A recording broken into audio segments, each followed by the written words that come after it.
My name is Delasia Stanley. I'm a Bostonian raised in Dorchester.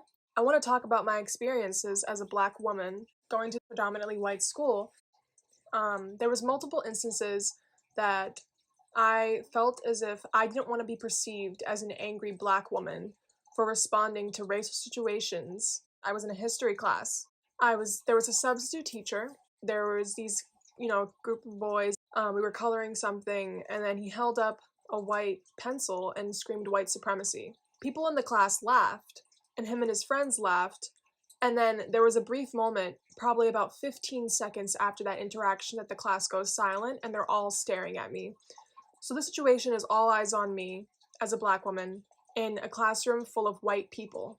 In that moment, I think, how am I going to go about the situation? How do I want to be perceived? And that should not even be a fear that people should have of how am I about to be perceived by these group of white people for saying something about something that's extremely racist and disrespectful to me in that room.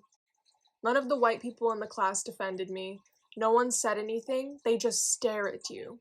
I would have the fear of these white people trying to harm me. I think it's extremely disrespectful, extremely unprofessional as a teacher to not stand up for a student that's going through some sexism, racism, or being degraded on their body or the way that they look. That's an issue. I also think that white people don't have the right to say what is and what isn't Black enough. If someone makes something, a project on Black culture, Black living, Black day-to-day life, a group of white peers should not have the right to say, this is not Black enough.